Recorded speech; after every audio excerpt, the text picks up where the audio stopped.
Hello and welcome to this section of the TI-89 calculator tutor. Here we're going to learn how to plot 3D functions, three-dimensional functions. Now before we get into this, I want to kind of make it clear that this is a feature of the calculator that is nice to have. I mean, it is definitely really neat that calculators nowadays can plot 3D functions. However, it's a little bit in the marketing department in that, yeah, the calculator can do it, but there are a lot of limitations to what can be done on any calculator. And so, you're going to find yourself learning how to do this and then, to be quite honest with you, probably not using it too much, especially on a time test environment. The main reasons are that no matter how awesome the calculator is, and this is an incredible calculator, top of the line calculator, they're just not that fast. They're not as fast as a computer. So if you type anything remotely complicated in there, it's going to take time to plot. And that time is not something you have on a test to sit there and wait for, where the calculator is just locked up trying to plot this guy. So it could easily take a minute or two, literally, to actually plot a function. And if you want to rotate it and look at it from a different angle, it takes even longer than that. The second major kind of stumbling block, or roadblock I should say, is that all of these calculators have monochrome screens. In other words, there's only one color. There's black and white, or there's green and black, or whatever color it looks like to you, but there's only basically the one color of the black on there. That makes looking at a 3D plot really hard to interpret, because without any shading or without any color, it's really difficult to get a perspective. So having said that, there are some limitations, but occasionally it is nice to put a quick, simple 3D plot if you just have absolutely no reference to a computer, and take a look at it. So the way you pull it off is we need to change this guy to a 3D mode. So go in the mode menu. We currently see that our graph mode is polar. That's because we were just doing polar plotting. Let's go down to 3D, number 5, 3D. That's what you have to have it set on in order to do this three-dimensional plotting. And when we do that, go into the y equals menu up here, and you will see that there is no y equals this, y equals that, or anything else, or r equals. What you have is z equals x and y. So you have to think about, what is a three-dimensional plot anyway? Basically, you have your xy plane, which you can kind of think about as a sheet of paper just sort of laying horizontally. And everywhere in that xy plane is a point, which is x comma y, and so you define a function z, which is a function of x and y. So the function z is going to kind of hover above the xy plane, so to speak. If you can kind of think of whatever shape it is, might have mountains and valleys. I mean, you've all probably seen 3D plots up to this point, but it's kind of hovering above x and y because it's a function of x and y. So a three-dimensional plot is a function of x and y because there's 3 dimensions involved. X is involved, y is involved, and z is involved. That's 3 dimensions. So everything you type in here is going to be a function of x and y. And so you're going to be using the x and y buttons on your calculator here to define the function. The other thing is, yeah, you've got lots and lots of functions. Looks like you can plot 7 or 8 of these at once, but it's not going to work that way. Your calculator is only going to let you actually plot one at a time. You can type 5 or 6 equations in here, but the check mark, the check mark that tells you which one's going to be plotted, is only in this mode, is only going to be able to be placed by one of these guys. So don't try to plot 2 three-dimensional equations together. It just won't work. In fact, it'll just look ugly. You won't be able to see anything anyway. So let's go ahead and try to type something in. There's lots of different three-dimensional equations you could type in, but I'd like to try to pick something that you could sort of remotely visualize. Let me type this in and explain where I'm coming from here. 4 minus x squared minus y squared. Let me close this off and raise it to the 0.5, to the 1/2. You might look at this and say, what's he drawing here? This looks crazy. Well, if you think about it, this is sort of the equation of a sphere. In 3 dimensions, well, let me back up. In 2 dimensions, what's the equation of a circle? It's x squared plus y squared is r squared, which is radius squared. You can solve that for r. I mean, you could solve that for y by basically moving x squared to the other side and taking the square root. Now in 3 dimensions, the equation for a sphere is x squared plus y squared plus z squared is equal to the radius squared. So in this case, if I choose a radius of 2, then r squared, radius squared, would be 4. So if you can kind of visualize in your head, x squared plus y squared plus z squared is equal to 4. And then I move the x squared to the other side, and I move the y squared to the other side. That's why it's all subtracted here. And then I'm going to have z squared is equal to 4 minus x squared minus y squared. And if I take the square root of both sides, then you get exactly what I have here. Now a real sphere would be, because I'm taking that square root, it would be plus and minus. So, because it would be sort of two hemispheres there. In this case, I'm not putting, I can only plot one equation at once, so this is the positive version. So this is basically going to be a hemisphere, a circular hemisphere. The top hemisphere of a sphere hovering above the xy plane should have a radius of 2. So let me hit enter there. Notice the check mark pops here. If I type something here, x, let's do x times y or something like that, then the check mark pops down here. I cannot plot both of these at once. So let me just go up here and hit check mark F4. This is the one I want to try to plot. Now let's go take a look at the window menu real quick before we plot this guy and look at what's in here. Let me skip these at first. Down here, xmin, xmax, ymin, ymax, and then you also have down here, let's continue scrolling down, zmin, zmax. These are the window boundaries just like we've been using in all of, up until now. So this is defining what I'm looking at. You know, x is minus 10 to positive 10, y is minus 10 to positive 10, z is minus 10 to positive 10. So you can change these in the window, or you can just zoom around a little bit later on. But I'm going to tell you now that zooming around in 3D mode is a not very pretty thing to do, because it takes time to recalculate the plot at the new zoom factor, and also it's just a little bit harder to visualize what you're zooming into since there's 3 dimensions. Okay, the other thing I want to show you is there's this new thing, X grid, Y grid, and there's a 14 here. Basically, the higher the number that you put in here, the more I guess accurate the plot is going to look. The more smooth it might look, as far as how it basically calculates more data when you make this a higher number. But there's a huge trade-off. If you make this too high, then you're literally going to be waiting 10 minutes for your calculator to do anything. So my advice, really honestly, is to leave it alone. The 14 is the default value. If you really have a driving desire and you really want to wait longer, then you can change it. I would leave it like this for now. And likewise, if you decrease this number, the plot will be very rapid, but it'll look so chunky that you won't really see the true shape of the plot. Now finally, let me come back up here to the top. These guys, these angles, these are basically the viewing angle. So this is, again, 3-dimensional. When we plot it, you're going to see the graph there, and I'm going to be able to use the arrow keys to literally spin this 3-dimensional plot around. So really, I'm going to be using the arrow keys to adjust how I look at it. Maybe I want to look at it from the top. Maybe I want to look at it from the side. Maybe I want to look at it from the left. Maybe I want to look at it from the right. So I'm going to use these arrow keys. If the arrow keys get in your way, you can come in here and fiddle with these angles, because basically that's the same thing. When you change these angles, it's changing the angle that you are viewing this graph from. So this doesn't really change the graph or the zoom or anything. This is changing the viewing angle, the viewing perspective that you're looking at the graph from. You know, and I can go into a lot of detail. What does theta mean? What does phi mean? What does this one mean? I could teach you all that stuff, but really, truly, you're not going to be fiddling with these numbers too much. It's sort of trial and error anyway. Most of the time, you'll just use the arrow keys to fiddle around with how it looks on the screen. So don't worry too much about this. Leave it at the default values and just go from there. All right. Now, one thing is, if you remember, our sphere has a radius of 2. It has a radius of 2. So I know that the sphere should not get too much farther away from 2 at this maximum value. So I'm going to go ahead and take advantage of that, and I'm going to put -3 here to +3. And I'm going to put, for y, I'm going to put -3. Whoops, let me go and do this properly. -3 to +3. And I'm going to go down to z, and I'm going to do the same thing. -3 to +3. Because, yeah, I could have plotted it and then I could have zoomed in, but I'm telling you, it does take a long time to do this in your calculator, so you don't want to really wait unless you have to. So at this point, let's attempt to plot this guy. Green button, graph.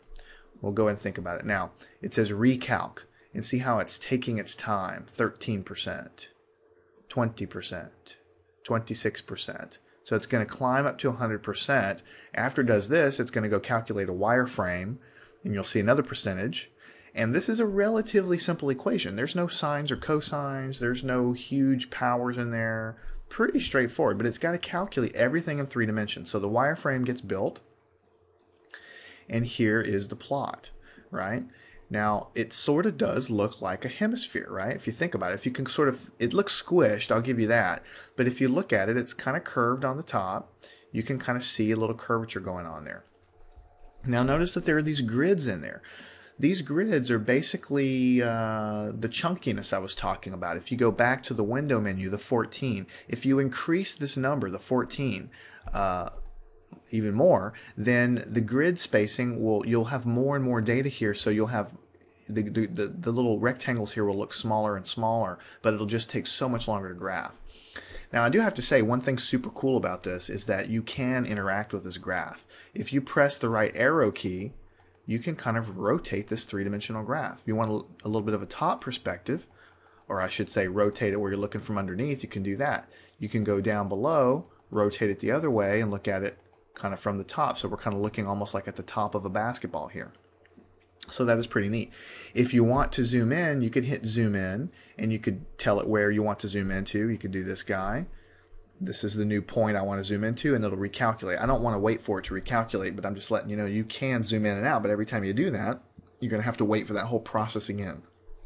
And if your graph is more complicated, or if you have more detail set, it's just going to take a long time. Now let me show you a couple things. Let's go into the F1 menu. This is sort of the, here you don't really know there's anything useful here, but if you scroll down off the screen, you'll get to the format menu. You do want to know where this is, because in here there's the graph style, which is currently wireframe. Okay, so the coordinates are rectangular. You can change that to polar if you want, but since it's a function of x and y, you want to leave it in rectangular. Currently I have the axes off. It does help to have the axes on. Let me show you what the difference is. Let me turn the axes on, and the labels, let me turn the labels on. It does help you to get your bearings. So let me hit save. And so here we have X, Y, and Z axis. So as I rotate this guy, I can see the XY axis. So those of you that know the right-hand rule, you see X is here and Y is here. If you do the right-hand rule, X going into Y, you see Z popping in like this. So this is the coordinate axis, and it's helpful for perspective. But on the other hand, if you have a much more complicated graph than this, then it can get in the way. So that's why they let you turn it off. Another way to look at this guy, go to the F1 menu, back to the format menu. Currently we have the axes on axes, but if we put it into box, I'll let you look at what that looks like. Here you now have a box that's kind of surrounding the guy. The axes are still labeled, but it does take a little bit of getting used to for you to figure out what this guy means. Basically, if you think about it, this does make sense. It's a little bit confusing with the box here to figure out exactly where your axes are, but this is the x-axis here, this is the y-axis here, and if you cross x into y, you'll see that z is coming up, and in fact z is at the top. It's just a little bit confusing because z is over here.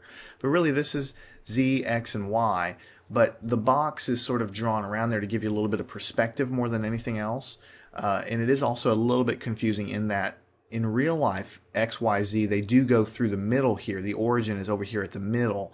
But of course, when you're looking at a box, it's labeling the axes around the periphery just so you can kind of get an idea what direction the different axes are. So it depends on the graph and depends on your preference. Most of the time, I just take it off of box because it confuses me more than it helps me. And I leave it on axis. So here I have a true X, Y, Z, and I can go over here and say, okay, there's X, there's Y. And there's Z.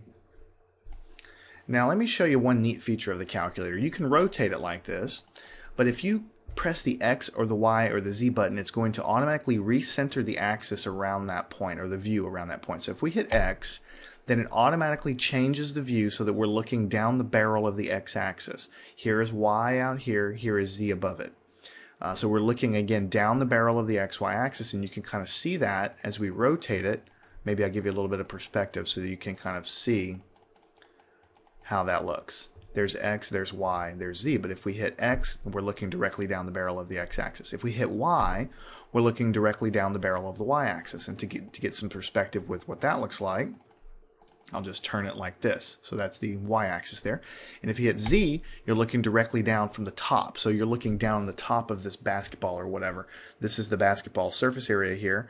And you're looking at sort of like a sphere, half sphere down there. And to get a little perspective there, you can see what that looks like. So that is really actually quite handy. The other thing is if you hold one of these buttons down, see I'm changing it like this. I'm changing the view. But if I actually hold one down, then see how it starts to rotate? Now I'm going to let go. Now I've let go of the button. I am no longer pressing this button at all. It's rotating itself. So basically you start a rotation. If you hold any one of these directional buttons down, then it's going to continue rotating in that direction and kind of give you a perspective. So let me click a button. It'll tell it to stop. We'll go the other way. I'm holding the button down. I'm currently holding the button down. Now I've let go of the button. I'm no longer pressing that button. And here I am rotating around so I can see that graph from all directions. So that's kind of handy. All right, let me go ahead and hit stop. Let me go ahead and center back on the x-axis. Super handy. Let's go back into this format menu. All right, let me go down here. Okay, there are some other features here. I honestly do not plan to go into all of them because it's nice that this calculator can do three-dimensional plotting, but it's just not something you're going to use that much. I'm going to be honest with you. It's something that if you want to come in here and select contour levels and take a look at what the graph looks like in contour levels, you can go do that. That's going to look a little bit somewhat like a topographic map, you know, three-dimensional topographic map or something like that. But you can go through all these things. Every time you do one of these guys, it's going to have to recalculate everything and then display it again, and you know, and all that good stuff. And that's great. It's just that in real life, you're just not going to be using it all that much in a timed environment. But what we were in right now, we were in the wireframe mode. This is going to be the fastest graphing mode. So what we were really looking at was actually the fastest way to graph this thing. Because it just kind of draws the grid lines. Hidden surface is going to look kind of like a wireframe, but it's going to try to shade things a little bit. So it'll try to shade things a little bit. In this case, the graph was already in memory, so it's a little bit faster. But you see how it's attempted to shade things a little bit? So it's kind of got a little shading going on there. But you see, it's really hard to see what it looks like. I mean, even though I guess it is kind of nice to have a little shading, to me anyway, it's a little bit harder to see what's going on, especially like when you get down here, because my axis isn't, I can't really read my axes very well. I can't really see my grid lines very well. I can sort of kind of see that it's curved, but not really. And the same kind of problem persists with all of these things. When you go down to the different graph modes, you know, they have their place, and you can definitely go down and look at a contour level or whatever, but you know, to be honest with you, I usually just stick with wireframe because most of the time when you're doing a graphing in a calculator like this, you're really just trying to get an idea for what it looks like. You don't really care about an absolute representation or to make it look like a textbook. You use a computer for that. This is just for you to get an idea. Well, generally, what does it look like? All right. The other thing I always say quickly before we stop, let me go ahead and hit this guy to recenter on the x-axis. Let me go ahead and give a little bit of perspective, like this, so we can kind of get our bearing. So X, Y, Z, okay? You can trace in this mode. So we hit F3, we're tracing, right? So X is 0, Y is 0. At the origin, Z is equal to 2, because the radius of our sphere was 2, remember that. If you go with the right and the left arrow keys, you're going to be tracing basically along X. See, Y is staying the same. We're still at Y is equal to 0 in this plane down here, but we're basically going along the X-axis. And it's basically calculating a value of Z. Now if I go up and down, then I'm changing the values along Y. These values are staying the same, you see? X values are staying the same. So in the trace mode, up, down, left, right, this guy, left, right, controls the X trace, up and down control the Y trace. And then it'll go ahead and calculate a Z value for you. Now you can type in values along as you're tracing, just like you've been able to do in the past. So let's type in, 0.5. It's going to automatically go into the X blank. It's going to ask me for the value of Y. We'll type in, 1.35 or something. So at 0.5 and Y is equal to 1.35, we've calculated a value of C. So you can use the arrow keys to trace around, or you can can do that. And that by itself, honestly, truthfully, is probably one of the most important and useful features of 3D graphing mode. That you can come in here, type a very complicated three-dimensional equation in, and then go over here in graph mode and hit the trace button, just type in values of x and y, and it'll calculate z for you. That's actually useful because a lot of times on a test you might have to create a table of values, or maybe you might need to just have an equation that you need to plug 16 different numbers into, or 16 different points, or 5 different points, and calculate z. If it's a very lengthy equation, that's kind of a pain to do by hand, but it could just kind of go into the plot here, type in the values, and then you get the information that you're seeking. Well, at this point, I think that concludes what I want to say about 3D graphing mode. I'll be the first to admit there's more to it than this. I mean, you could dive in and play around with 3D graphing mode and learn some new tricks and play around with the styles a little bit. But I think I've taught you the fundamentals. The fundamentals is that when you go into here and you change it to 3D mode, you can only plot one function at a time. And I think you see why now. It's because if you tried to plot two at a time, you wouldn't see anything. You type your equation in, and you adjust the window just like you normally do for x, y, and z. So in the window menu, you have the ability to change the x, y, and z axes and how much you're basically going to look at. And you have this x grid, y grid that basically lets you control the granularity of the graph. If you increase this number much higher, it's going to take longer to graph, but it'll look a little bit smoother. These angles up here, you see, they change as I rotate the graph, and that's why I didn't really fiddle with telling you too much what they are, because as you change the values of what you're looking at, they're going to change for you. Very rarely would you come in here and type a number into here, because what number would you type in? How would you know which one to put in here? I mean, honestly, you just wouldn't do that too much. And basically, you just go off to the graph menu, let it calculate, and then play around with it, interact with it, and just get a general idea of what it looks like. And that's what you would use this guy for. You're not going to use it to try to, get an accurate drawing. You're not going to use it to shade an integral or do anything crazy like that. Usually, if you're doing this, you just have absolutely no idea what it looks like. And if you just really need to know what it looks like, and if you have a few minutes to let your calculator do its thing, then you can certainly use this for that purpose. But just be aware that the screen is not a high-definition screen, so you're not going to have a beautiful image. It's not color, so it's not going to be really beautifully shaded, but it is in many cases enough to give you a general idea what the graph looks like, which is really what this mode is for.